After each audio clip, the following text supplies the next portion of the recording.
Hello everyone.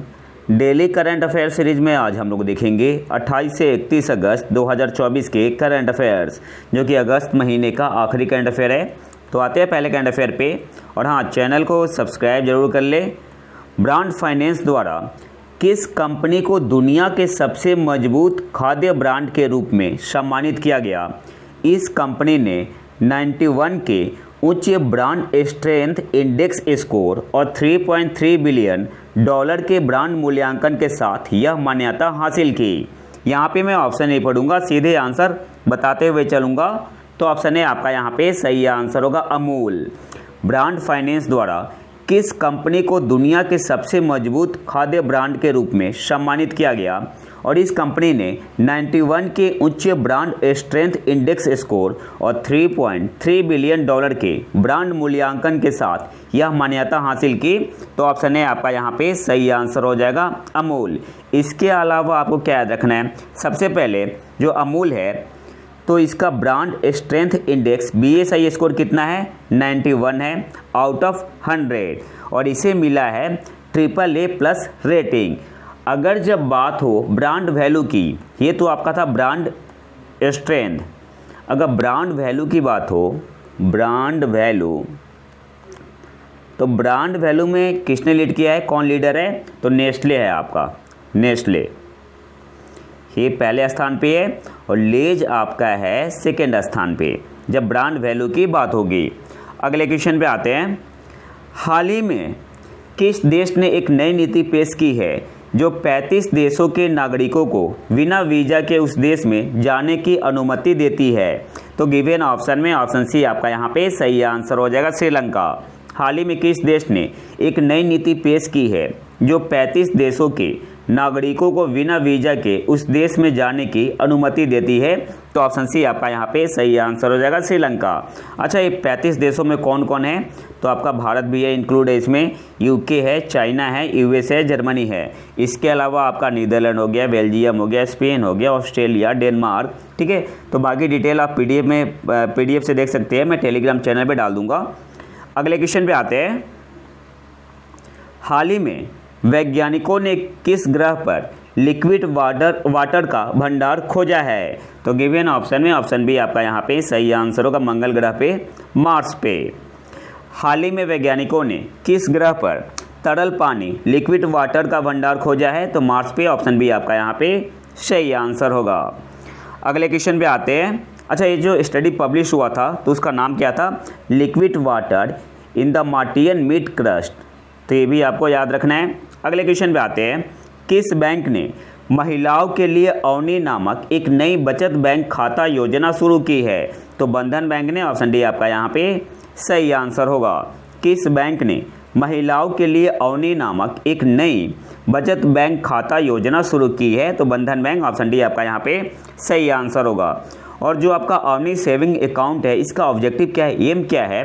To empower women by offering personalised financial and life style solutions along with a host of attractive benefit. अगले question पे आते हैं। हाल ही में किस संगठन ने अमेजन डिफॉरेस्टेशन को निधि देने के लिए दुनिया का पहला कार्बन निष्कासन बॉन्ड, कार्बन रिमूवल बॉन्ड जारी किया? तो किसने किया है? वर्ल्ड बैंक ने। ऑप्शन ए आपका यहाँ पे सही आंसर होगा। हाल ही में किस संगठन ने अमेजन डिफॉरेस्टेशन को निधि देने के लिए दुनिया का पहला कार्बन निष्कासन बॉन्ड जारी किया? तो वर्ल्ड बैंक, ऑप्शन ए आपका यहाँ पे सही आंसर होगा। अगले क्वेश्चन पे आते हैं। किस हवाई अड्डे को लगातार तीसरे वर्ष भारत यात्रा पुरस्कारों में एक बार फिर सर्वश्रेष्ठ हवाई अड्डे के रूप में मान्यता दी गई है? तो गिवन ऑप्शन में ऑप्शन सी आपका यहाँ पे सही आंसर होगा, राजीव गांधी अंतर्राष्ट्रीय हवाई अड्डा। ये आपका है कहाँ पे? हैदराबाद में, हैदराबाद। किस हवाई अड्डे को लगातार तीसरे वर्ष भारत यात्रा पुरस्कारों में एक बार फिर सर्वश्रेष्ठ हवाई अड्डे के रूप में मान्यता दी गई है? तो ऑप्शन सी आपका यहाँ पे सही आंसर होगा, राजीव गांधी अंतर्राष्ट्रीय हवाई अड्डा। इसके अलावा जो हैदराबाद हवाई अड्डा है, राजीव गांधी अंतर्राष्ट्रीय हवाई अड्डा, इसे बेस्ट एयरपोर्ट स्टाफ का भी अवार्ड मिल चुका है इंडिया और साउथ एशिया 2024 कैटेगरी में। अगले क्वेश्चन पे आते हैं। हाल ही में समाचारों में उल्लेखित वाटर स्पाउट क्या है? तो गिवन ऑप्शन में ऑप्शन बी आपका यहाँ पे सही आंसर होगा, पानी के ऊपर हवा और धुंध का घूमता हुआ स्तंभ। ऑप्शन बी आपका यहाँ पे सही आंसर होगा। हाल ही में समाचारों में उल्लेखित वाटर स्पाउट क्या है? तो पानी के ऊपर हवा और धुंध का घूमता हुआ स्तंभ। तो वाटर स्पाउट के बारे में थोड़ा डिटेल में देख लेते हैं। ये जो आप पिक्चर में देख रहे हैं ये क्या है? आपका वाटर स्पाउट है। बेसिकली होता क्या है, ये water spout is a large column of air and mist rotating over A water body. और ये कितने समय तक रहता है? तो 5 मिनट 5 मिनट तक रहता है और कभी कभी 10 मिनट तक भी रहता है। और इसे बोल सकते हैं वीकर कजन ऑफ टोर्नेडो। और इसका डायमीटर कितना होता है? तो 165 फीट इन डायमीटर। और जो हवा की स्पीड होती है 100 किलोमीटर पर आवर। तो अगर इसके बीच में कोई नाव फंस गया तो उसके साथ क्या हो सकता है? मतलब बर्बाद हो जाएगा। तो ये करंट अफेयर में बना क्यों है? तो यही हुआ था, एक नाव था जिसमें 22 लोग सवार थे। 22 लोग थे जिसमें 12 आपका पैसेंजर था, 12 पैसेंजर और 10 क्रू मेंबर थे। तो ये जो नाव था इसी में फंस गया था, वाटर स्पाउट में, और इसी के चपेट में आ गया था। तो इसलिए आपका एक करंट अफेयर में बना हुआ है। अगले क्वेश्चन पे आते हैं। हाल ही में भारत ने किस राज्य में उच्च जोखिम वाली हिम नदी झीलों का अपना पहला व्यापक सर्वेक्षण शुरू किया है? तो अरुणाचल प्रदेश में। ऑप्शन है आपका यहाँ पे सही आंसर होगा। हाल ही में भारत ने किस राज्य में उच्च जोखिम वाली हिम नदी झीलों का अपना पहला व्यापक सर्वेक्षण शुरू किया है? तो अरुणाचल प्रदेश। ऑप्शन है आपका यहाँ पे सही आंसर होगा। अरुणाचल प्रदेश में कहा तो Tawang and Dibang valley district में, जो कि आपका अरुणाचल प्रदेश में है। और ये जो आपका सर्वे हो रहा है किसका पार्ट है? तो नेशनल GLOF मिशन का। यहाँ पे GLOF का मतलब क्या हुआ? Glacial lake outburst flood. तो ये आपसे एग्जाम पूछ सकता है। GLOF स्टैंड्स फॉर, तो आंसर क्या होगा? Glacial lake outburst flood. अगले क्वेश्चन पे आते हैं। हाल ही में समाचारों में देखा गया डम्बूर बांध किस राज्य में स्थित है? तो त्रिपुरा में। ऑप्शन डी आपका यहाँ पे सही आंसर होगा। हाल ही में समाचारों में देखा गया डम्बूर बांध किस राज्य में स्थित है? तो त्रिपुरा। ऑप्शन डी आपका यहाँ पे सही आंसर होगा। अगले क्वेश्चन पे आते हैं। मुख्यमंत्री सुख शिक्षा योजना हाल ही में किस राज्य सरकार द्वारा शुरू की गई है? सही आंसर क्या होगा? ऑप्शन बी आपका यहाँ पे सही आंसर होगा, हिमाचल प्रदेश।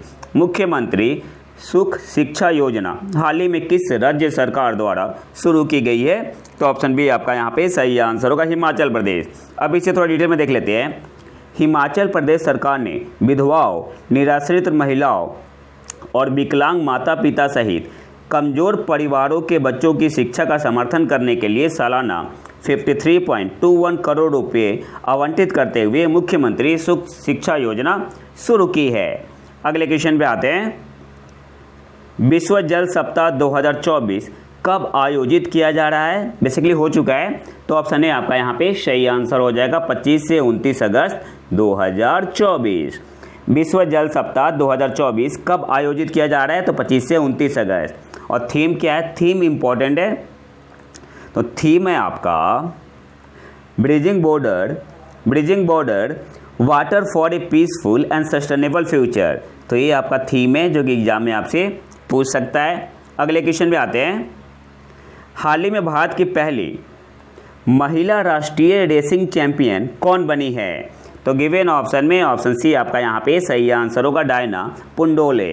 हाल ही में भारत की पहली महिला राष्ट्रीय रेसिंग चैंपियन कौन बनी है? तो ऑप्शन सी आपका यहाँ पे सही आंसर होगा, डायना पुंडोले। अब यहाँ से कुछ इंपॉर्टेंट पॉइंट देख लेते हैं।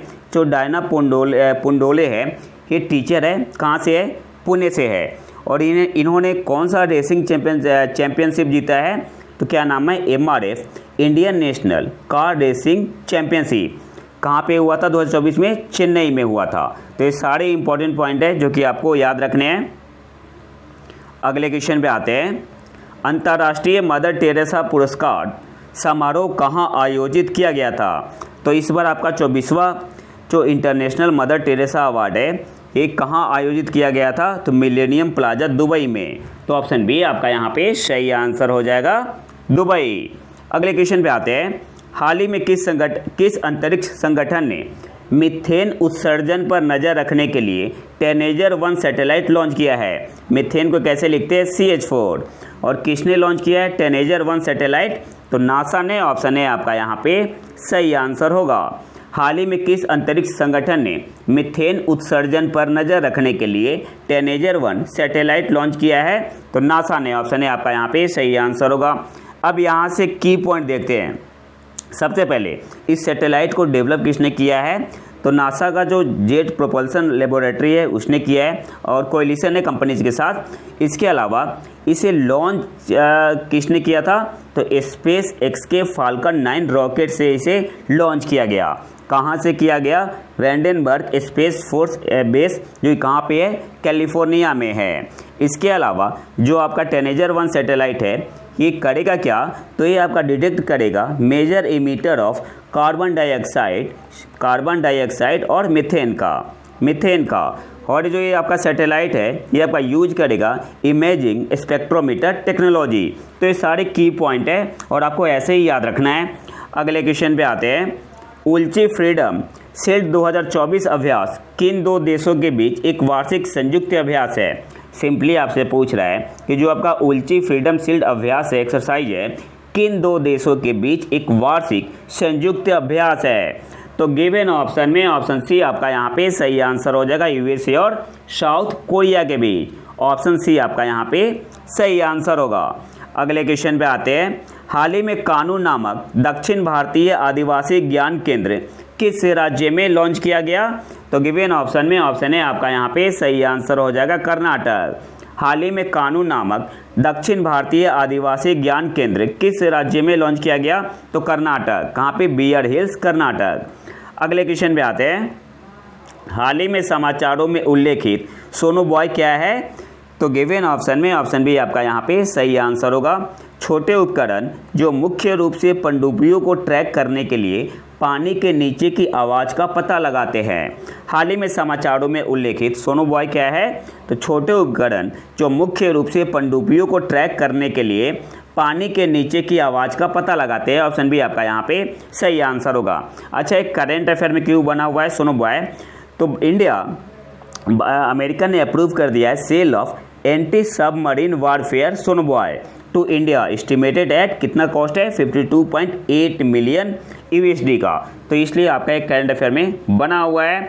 इसके अलावा जो सोनू बॉय है क्या होता है? Sonobuoy are small expendable devices used in underwater acoustics and sonar system to detect and analyze sound in the ocean, particularly for tracking submarine and other underwater object। और जो आपका ये सोनू बॉय है ये आपका यूज करेगा जो भारतीय नेवी का रोमियो हेलीकॉप्टर है, ठीक है।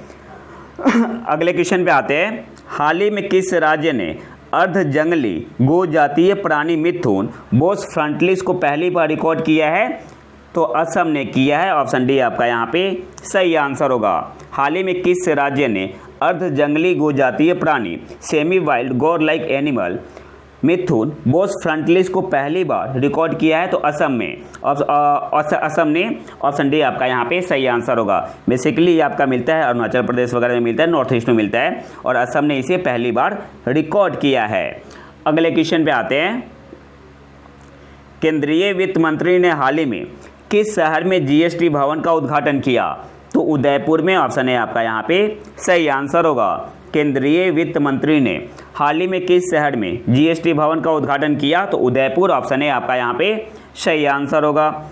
अगले क्वेश्चन पे आते हैं, जुलाई 2024 में कौन सा देश चीन को पछाड़कर रूसी तेल का शीर्ष खरीदार बन गया? तो कौन बना है? भारत। ऑप्शन सी आपका यहाँ पे सही आंसर होगा। जुलाई 2024 में कौन सा देश चीन को पछाड़कर रूसी तेल का शीर्ष खरीदार बन गया? तो भारत। और रूस के बाद इंडिया सबसे ज़्यादा तेल कहाँ से लेता है? इराक से दूसरे स्थान पे है। इसके बाद है सऊदी अरब, फिर UAE संयुक्त अरब अमीरात।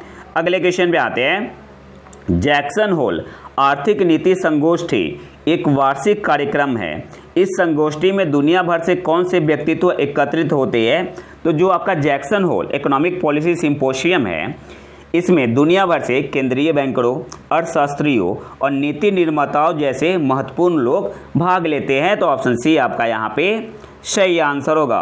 अगले क्वेश्चन पे आते हैं। अच्छा, एक पॉइंट और याद रखना है, जो बेसिकली ये है क्या, तो फेडरल रिजर्व बैंक जो कंसास सिटी है, इसका एनुअल इकोनॉमिक सिंपोजियम है। अगले क्वेश्चन पे आते हैं। अंडर 17 विश्व कुश्ती चैंपियनशिप 2024 कहाँ आयोजित की गई? तो गिवन ऑप्शन में ऑप्शन बी आपका यहाँ पे सही आंसर होगा, जॉर्डन में कहाँ? अम्मान में। अंडर 17 विश्व कुश्ती चैंपियनशिप 2024 कहाँ आयोजित की गई? तो जॉर्डन, अम्मान में। ऑप्शन बी आपका यहाँ पे सही आंसर होगा। अब यहाँ से जितने भी इंपॉर्टेंट क्वेश्चन बनते हैं वो देख लेते हैं। सबसे पहले, भारतीय महिला पहलवानों ने जापान के प्रभुत्व को तोड़कर पहली बार जॉर्डन के अम्मान में विश्व अंडर 17 चैंपियनशिप में प्रिंसेस सुमाया बिन्त अल हसन एरेना में, ये नाम याद रखना है, टीम खिताब जीतकर अपना प्रभावशाली प्रदर्शन जारी रखा। तो किसने जीता है विश्व अंडर 17 चैंपियनशिप? तो भारतीय महिला पहलवानों ने जापान को पीछे छोड़ा। भारतीय टीम ने 5 स्वर्ण पदक मतलब 5 गोल्ड मेडल, 1 सिल्वर और 2 ब्रॉन्ज कांस्य पदक हासिल किए। और कितने अंक जुटाए? तो 185। जापान से कितना अंक आगे था भारत? तो 39 अंक, और कजाकिस्तान से 106 अंक आगे। इसके अलावा भारतीय पुरुषों का टूर्नामेंट कम सफल रहा। भारतीय पुरुषों में 2 ग्रीको रोमन पहलवानों ने कांस्य पदक जीते। तो टोटल तो हो गए कितने? 10 हो गए। जबकि फ्री स्टाइल पहलवान जो देश में पारंपरिक रूप से मजबूत है, अम्मान से खाली हाथ लौट आए। और आपको क्या याद रखना है, जो भारतीय महिला पहलवानों ने गोल्ड मेडल जीता है, सिल्वर जीता है और ब्रॉन्ज जीता है, उनका नाम याद रखना है। तो गोल्ड किसने जीता? अदिति कुमारी 43 केजी में, नेहा सगवान 57 केजी में, पुलकित कंडोला 65 केजी में, काजल 69 केजी में और मानसी लेथर 73 केजी में। इन्होंने क्या जीता? Gold medal. इसके अलावा श्रुतिका पाटिल 46 केजी में, इन्होंने सिल्वर मेडल जीता। और बाला राज और मुस्कान ने जीता ब्रॉन्ज मेडल। बाला राज ने जीता 40 केजी में और मुस्कान ने 53 केजी में। अगले क्वेश्चन पे आते हैं। हाल ही में आईटीबीपी के अतिरिक्त महानिदेशक के रूप में किसे नियुक्त किया गया है? तो संजीव रैना। ऑप्शन है आपका यहाँ पे सही आंसर होगा। इसके अलावा ये दूसरी बार हुआ है जबकि कोई नॉन आईपीएस ऑफिसर इस पोस्ट पे गया है। इसके अलावा आपको एक और पॉइंट याद रखना है, नेक्स्ट मंथ रिटायर हो जाएंगे, नेक्स्ट मंथ ये रिटायर भी हो जाएंगे। तो आईटीबीपी के अतिरिक्त महानिदेशक के रूप में किससे नियुक्त किया गया है? संजीव रैना जी को। ऑप्शन है आपका यहाँ पे सही आंसर होगा। अगले क्वेश्चन पे आते हैं। केंद्रीय मंत्रिमंडल ने कितने नए ग्रीनफील्ड औद्योगिक स्मार्ट शहरों को मंजूरी दी है? तो 12। ऑप्शन डी आपका यहाँ पे सही आंसर होगा। केंद्रीय मंत्रिमंडल ने कितने नए ग्रीनफील्ड औद्योगिक स्मार्ट शहरों को मंजूरी दी है? तो 12। ऑप्शन डी आपका यहाँ पे सही आंसर होगा। अब यहाँ से कुछ इंपॉर्टेंट पॉइंट देख लेते हैं। जो आपका national industrial corridor development programme है, ये शुरू हुआ था Delhi Mumbai industrial corridor launch के साथ। और ये आपका लॉन्च कब हुआ था? डीएमआईसी 7 जनवरी 2008 को। अगले क्वेश्चन पे आते हैं जो कि आज का आखिरी करंट अफेयर है। हाल ही में खबरों में रहे न्यू इंडिया लिटरेसी प्रोग्राम। सबसे पहले तो आपको याद रखना है NILP stands for new India literacy programme. इसका प्राइमरी ऑब्जेक्टिव क्या है, प्राथमिक उद्देश्य क्या है? तो ऑप्शन सी आपका यहाँ पे सही आंसर होगा। 15 वर्ष और उससे अधिक आयु के गैर साक्षरों के बीच साक्षरता को बढ़ावा देने में राज्यों और केंद्र शासित प्रदेशों का समर्थन करना। NILP new India literacy programme का प्राइमरी ऑब्जेक्टिव क्या है? तो 15 वर्ष और उससे अधिक आयु के गैर साक्षरों के बीच साक्षरता को बढ़ावा देने में राज्यों और केंद्र शासित प्रदेशों का समर्थन करना। ऑप्शन सी आपका यहाँ पे सही आंसर होगा। अब यहाँ से कुछ इंपॉर्टेंट पॉइंट देख लेते हैं। जो आपका NILP है न्यू इंडिया लिटरेसी प्रोग्राम, ये क्या है? सेंट्रली स्पॉन्सर्ड स्कीम है और ये 5 साल के लिए है, 2022-23 से लेके 2026-27 तक। इसमें फाइनेंशियल आउटले कितना है? तो वित्तीय व्यय कितना है, तो 1037.90 करोड़, जिसमें 700 करोड़ होगा सेंट्रल का शेयर होगा और 337.90 करोड़ होगा स्टेट का शेयर। तो इंपॉर्टेंट पॉइंट है जो कि आपको याद रखना है। तो ये तो था हमारा आज का लेक्चर। अगर आपको इसका PDF चाहिए तो आप हमारे टेलीग्राम चैनल प्रतीक IQ करेंट अफेयर को ज्वाइन कर सकते हैं। और अगर वीडियो पसंद है तो लाइक करें और चैनल को सब्सक्राइब जरूर कर ले। मिलते हैं नए वीडियो में नए टॉपिक के साथ, तब तक के लिए नमस्कार, जय हिंद।